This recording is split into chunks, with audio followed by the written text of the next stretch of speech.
Assalamualaikum warahmatullahi wabarakatuh. Halo teman-teman semuanya, jumpa lagi bersama Kang Mas Bro. Pada kesempatan kali ini saya akan menjelaskan kepada teman-teman semuanya mengenai plus minus dari Honda Vario ya teman-teman. Khususnya di sini Vario 125 tipe ISS, karena ini merupakan pemakaian saya selama 2 tahun teman-teman. Jadi pas tepat 2 tahun ini nanti saya akan jelaskan cara perawatan yang saya lakukan, kemudian ada kendala-kendala apa, plus minusnya seperti apa ya. Kebetulan saya punya warna ini, menurut saya warna yang istimewa, karena saat ini tidak ada lagi Vario 125 yang tipe ISS dengan warna matte brown ya. Ini sudah nggak ada ya yang ISS teman-teman, karena yang ada warna matte brown sekarang hanya ada di Vario 150. Yuk langsung saja teman-teman. Oke teman-teman semuanya, ini merupakan Honda Vario 125 tipe ISS tahun 2019 dan sudah 2 tahun saya pakai ya. Nih, baru kemarin saya pajak, ini pajaknya 269, dan di sini ini untuk area kami ya di Ketanggungan Brebes Jawa Tengah. Nih letternya, platnya itu G. Ini bulan 5 ini 2024 nanti perpanjangnya ya. Jadi sekarang sudah 2 tahun, dari 2019 2021, 3 tahun lagi baru perpanjang. Kebetulan warna ini menurut saya warna yang waktu itu saya suka, itu warna coklat dop seperti ini teman-teman. Dan dulu itu ada di Vario 150 sama Vario 125, tapi sekarang itu di Vario 150 saja, di Vario 125 nya sudah nggak ada tipe ISS ini. Oke, untuk tipe yang ISS ini dibandingkan tipe yang CBS di bawahnya, yang istimewa yaitu yang berbeda ini. Untuk yang tipe ISS ini ada remote-nya teman-teman. Remote-nya ini berfungsi untuk alarm sama transfer back seperti ini saat transfer back, dan untuk alarm seperti ini ya, sama kayak di Scoopy-nya. Soalnya pernah kejadian ada pembeli lewat saya, belinya Vario 125 CBS, dia itu minta remote dan saya sampaikan untuk Vario 125 CBS itu nggak dapat remote ya teman-teman. Oke, langsung saja teman-teman. Setelah saya gunakan Honda Vario 125 CBS ISS ini warna coklat dop, tentu ada beberapa keluhan dan juga ada beberapa yang kelebihannya kayak gitu teman-teman. Kalau saya lihat dari segi bodinya ini masih aman semuanya teman-teman. Bodi yang warna coklat dopnya ini masih aman, tidak ada goresan-goresan yang dalam ya teman-teman untuk bagian belakang. Tapi di bagian samping itu untuk depan ini juga aman ya, tapi di bagian samping ada sedikit goresan seperti ini ya. Sebenarnya kalau dipoles tuh hilang sih teman-teman goresan seperti ini. Kalau ini cat ya, centrangan dari pabrikan, dan di sini masih menggunakan stiker tulisan Hondanya. Yang banyak baretnya itu di bagian depan sini, ini ada, tapi ini juga kalau digosok sebenarnya hilang sih, tapi ini yang enggak hilang, ini lumayan dalam karena sampai ke dasar teman-teman. Ini ya. Kalau dari segi warna cat ini, warna dop ini yang warna coklat ini lumayan awet, lumayan bagus, tidak mudah pudar juga selama 2 tahun. Untuk pemakaian ya kadang jarak jauh, kadang jarak dekat. Kalau sebelumnya saya sering pakainya Honda Pitch ya teman-teman. Tapi untuk bodi kasarnya yang pakai bodi plastik kayak gini, ini memang sudah terlihat banget baret-baretan kayak gini teman-teman.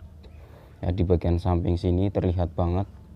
Apalagi di bagian depan sini, ini yang bodi pakai cat saja ini terlihat baret-baret kayak gini teman-teman. Ya, nih. Oke, langsung saja sebelum menjelaskan tentang kekurangannya, saya akan jelaskan dulu mengenai kelebihan atau yang saya rasakan dari Honda Vario ini ya. Yang saya suka dari Honda Vario ini, kalau bicara masalah BBM teman-teman, untuk Honda Vario ini cukup irit lah, menurut saya sih hemat ya teman-teman. Tapi memang kalau dibandingkan dengan Honda Beat saya yang sebelumnya itu ya jauh banget, lumayan jauh sih perbedaannya. Honda Beat-nya kebetulan nggak di rumah, lagi sekarang dibawa buat jualan sih teman-teman, jualan keliling. Oke, kita lihat saja untuk konsumsi bahan bakarnya ini, atau rata-ratanya ya. Ini teman-teman, nanti saya akan perlihatkan juga untuk mesinnya ya. Nah di sini untuk jarak yang kemarin sudah pernah saya riset ya, jadi 800 kilo itu untuk apa namanya, rata-rata konsumsi bahan bakarnya itu 45,8, biasanya kadang bisa sampai 46 teman-teman ya. Jadi 45 ya 46 lah, 45 46 itu rata-rata ya. Jadi 1 liter itu bisa 45 km sampai 46 km. Menurut saya lumayan irit lah, ini kelas dari Vario 125 itu untuk BBM. Kemudian untuk tarikannya ya teman-teman, untuk tarikannya ini memang beda banget di kelas 125 cc dibandingkan dengan yang kayak Scoopy, Beat yang di 110 cc. Ini tarikannya beda jauh. Buat naik turun gunung itu tetap masih bisa responsif, buat nyalip-nyalip itu masih tetap enak meskipun kita berboncengan, itu bedanya. Kalau Honda Beat buat nyalip-nyalip di tanjakan atau Scoopy itu agak ngeden ya. Kalau Varionya itu tetap masih enak, bisa buat salip-salip lah di tanjakan meskipun di tanjakan. Kalau dibandingkan kita gunakan Honda Vario ini saat di jalan apa namanya, jalan rusak kayak misalkan batu-batu kayak gini ya teman-teman, ini dibandingkan di kelas di bawahnya seperti Honda Scoopy atau Beat Street ya, kita bicara maticnya itu lebih empuk, lebih terasa nyaman teman-teman dibandingkan motor itu teman-teman. Mungkin karena motor ini juga berat, kemudian saat kita pakai di jalur pantura kayak gitu, papasan sama mobil-mobil besar, ini nggak ngelayang, enak, masih tetap enak tuh. Beda sekali dengan ya saya pakai Honda Beat soalnya. Kemudian kalau di malam hari yang saya suka dari Honda Vario ini, baik Vario 125 atau 150 itu sebenarnya sama, yaitu lampunya itu terang teman-teman. Saat malam hari itu enaknya ini Vario lampunya itu terang, jadi kalau ada lubang apa kita ya bisa tahu lah, terlihat. Kemudian secara fiturnya ini, kenapa saya apa namanya belinya di Vario 125 ya, memang dengan Vario 150 ini beda tipis teman-teman antara Vario 125 dengan Vario 150. Kalau Vario 150 nya sudah pakai keyless, memang ini belum pakai keyless ya, sehingga memang keamanan di parkiran apa itu berbeda.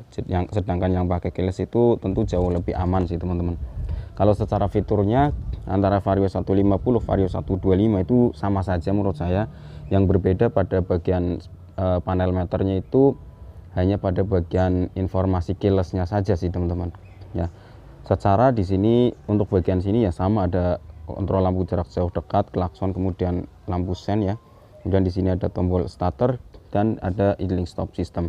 Sementara meskipun di sini Vario 125 masih menggunakan kontak seperti ini, kontak biasa, tetapi dengan Vario 150 itu sama-sama tidak ada kickstarternya.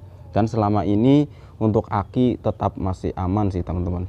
Jadi nggak pernah ngalami ngedrop atau bermasalah di bagian akinya, itu nggak pernah. Jadi selama 2 tahun. Nah untuk fitur di bagian dalamnya ini teman-teman bisa lihat di bagian sini ya, yang ada pada Vario 150 di sini ada indikator keyless di bagian sini. Kalau Vario 125 karena masih belum smart key system, di bagian sini tuh nggak ada keylessnya, intinya di sebelah sini, sebelah sen sampai lampu jauh. Kalau fitur lainnya sama saja, ada alarm, ada sen, indikator aki di bagian sini yang saat akinya ngedrop. Aki ngedrop itu gimana? Aki ngedrop itu bisa teman-teman lihat di sini. Nah tadi ini voltase baterainya ya. Voltase baterai standar itu 12 volt teman-teman. Kalau sudah di bawah 12 volt, rata-rata banyak yang komplain ke saya, motor nggak bisa starter, speedometer nyala, lampu nyala, tapi di sini ternyata sudah 11 volt. Ya meskipun di sini indikatornya nggak warnanya merah, tapi di sini sudah 11 volt. Ini kebanyakan sudah nggak mau ngangkat, nggak mau di starter ya. Untuk tips-tipsnya sudah pernah saya kasih tahu caranya ya teman-teman. Bisa dengan dicas akinya, bisa di jumper ya. Itu caranya tuh bisa dipindah dulu ke motor lain akinya biar ngisi, kemudian dipasang lagi. Itu cara-cara yang paling mudah sih teman-teman. Nggak ada cara lain memang selain dengan ke akinya memang. Kemudian fitur lainnya di sini ada jam, ada voltase baterainya. Vario 150 sama. Justru Scoopy nggak ada voltase baterai ini teman-teman, adanya indikator baterai ini saja. Nah untuk total kilometernya ini memang masih tergolong rendah ya teman-teman, meskipun dipakai setiap hari saya baru 4.399 km. Konsumsi bahan bakar saya itu pakai Pertamax ya. Kemudian trip ini sudah pernah saya reset, ini ya voltasenya udah itu teman-teman. Untuk fitur lainnya di sini saat teman-teman lihat juga untuk jamnya ini ya. Kemudian nah ada oil chanknya, mau dipakai yang berapa tuh teman-teman tinggal pilih saja. Di sini ada bar yang bawah ini menunjukkan hemat BBM. Semakin tinggi biasanya pas kondisi hemat BBM teman-teman. Oke, itu kelebihannya. Nah untuk kondisi mesinnya bisa teman-teman lihat, kalau tombol ISS ini jarang sekali saya aktifkan. Jadi untuk tombol ISS tidak begitu berfungsi lah buat saya, karena di sini bukan daerah macet-macetan. Ini nggak begitu berfungsi ya. Kemudian di lampu merah apa juga malah kadang bikin kagok juga teman-teman, karena jarang pakai. Oke, ini untuk bagian CVT-nya seperti ini teman-teman. Coba saya gas ya, gimana caranya ini ngegasnya.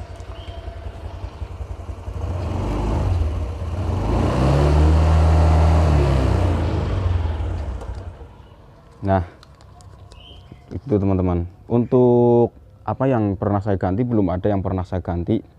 Mulai ban masih baru ini teman-teman, ban masih bagus ya, 80% ke atas lah ini bannya. Kemudian untuk rem kampasnya juga setelannya masih segini, masih tebel. Kemudian ban depan juga masih tebel, ini bannya tubeless. Cuma kalau bocor-bocor mah sudah ya kadang nambal gitu, udah wajar teman-teman karena pemakaian. Untuk kampas rem depan juga masih tebel kampas remnya ya. Ini ya mungkin karena kilometernya juga masih lumayan rendah, jadi nggak begitu capek ini motor teman-teman. Tetapi meskipun di situ banyak kelebihan ya teman-teman yang saya sampaikan tadi, tidak tidak menutup kemungkinan, artinya ada yang nggak saya suka dari Honda Vario ini ya. Yang saya nggak suka memang banyak sekali dari teman-teman itu mengatakan untuk di bagian spakbor belakang ini teman-teman. Untuk spakbor belakang ini menurut saya juga memang kayak kaku ya tampilannya teman-teman. Kalau masalah sen terpisah sebenarnya menurut saya nggak masalah, tetapi antara di sini sampai sini ini kayak lekukannya tuh kaku banget ya. Jadi ini kayak terlalu besar di bagian sini. Mungkin kalau kita agak kesini modelnya kecil lagi ya teman-teman, jangan terlalu panjang ininya, ini aman ya. Jangan ininya kan kayaknya kayak terlihat kayak terlalu panjang ya tuh. Kemudian di sini ya membesar kayak gini, ini memang ya menurut saya untuk segi tampilan ini agak berkurang. Kalau masalah ban dengan spakbor ini dari awal beli seperti ini teman-teman, jadi lurus saja antara spakbor kemudian dengan garis ban, kemudian dengan ujung sini saya teman-teman lihat ini lurus, jadi tidak pernah ada kemiringan di bagian spakbornya. Nggak usah dikomen ya teman-teman, ini kebalik pasang pelatnya, saya belum pernah diperbaiki. Teman-teman yang sering nonton ini motor ini, sering lihat motor ini mesti tahu ini, oh kebalik, sampai saat ini masih belum diperbaiki. Selanjutnya dari pertama itu spakbornya ya memang ya kurang manis saja dari segi tampilan ya teman-teman. Kemudian dari bagian ini teman-teman, bagian depan sini ya, ini jarak ini ya teman-teman antara sini sama sini ini memang sempit sekali dibandingkan dengan motor Beat itu muat untuk ditaruh kardus aqua gelas itu muat, tapi kalau ini enggak, ini lebih sempit teman-teman dibandingkan dengan Honda Beat ini yang memang kalau buat bawa-bawa barang itu malah enakan di Honda Beat-nya dibandingkan dengan Vario ini teman-teman.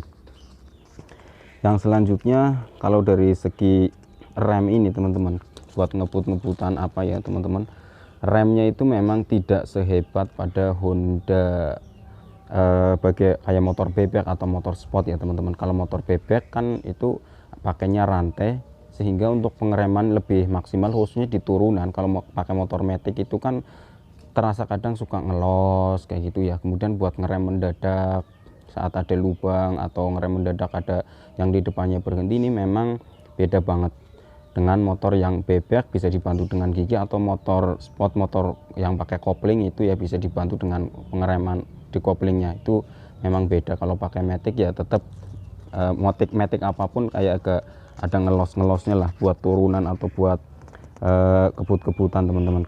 Nah, selanjutnya nih teman-teman, yang menjadi permasalahan buat teman-teman semuanya kayak adanya gerdak-gerdak ya tuh teman-teman.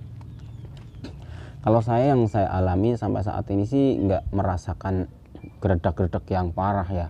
Artinya paling saya itu tetap ada, yaitu saat pagi belum dipanasin ini motor langsung digas itu apa namanya getar itu. Kalau di bagian ininya sih enggak, tapi di sini terasa getar ya. Tapi kalau di bagian CVT-nya sih tetap halus, masih aman, karena untuk perawatan kemarin baru saja dibersihkan CVT-nya secara total. Oke, yang selanjutnya pada bagian joknya nih teman-teman, dibandingkan dengan motor Beat sama Genio ya, kelas di Vario 150 atau Vario 125, joknya ini memang saya rasa keras ya, lumayan keras. Tetapi meskipun keras, dia itu masih enaknya lebar, jadi muat ya buat apa namanya, buat bonceng istri sama ajak anak-anak ini masih muat lah. Anaknya 2 ini masih muat, kalau anaknya 1 ya udah pasti, tapi kalau anaknya 2 buat pakai Vario ini masih muat teman-teman joknya.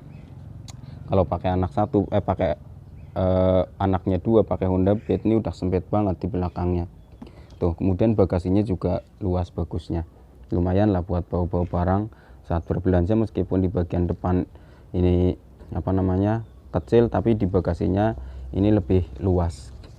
Yang selanjutnya yang kurang nyaman menurut saya itu, yang paling nggak suka banget dari Vario dibandingkan Honda Beat yang cc-nya di bawahnya, itu buat parkir saat parkir dimanapun lah. Pokoknya buat parkirnya itu yang males ya. Untung ada tukang parkir yang kadang bantu narik.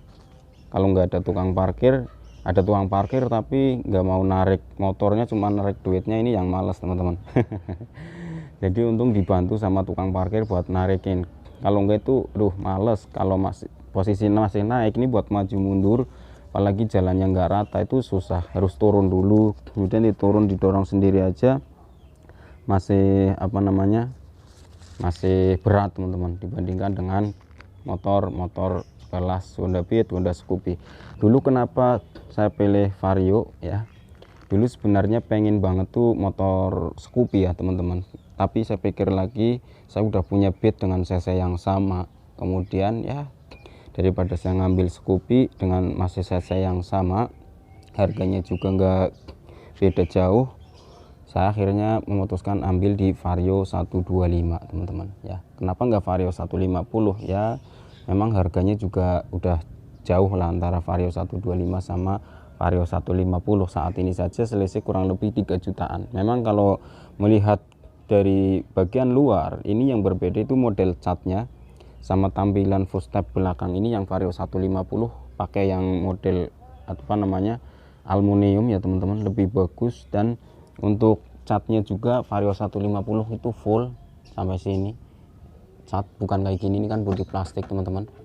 Nah, untuk perawatan yang saya lakukan itu rutin ganti oli ya teman-teman, rutin ganti oli. Itu pun karena masih kilometernya rendah, biasanya saya ini sekarang pakai 1500 teman-teman. Jadi 1500 km saya ganti oli.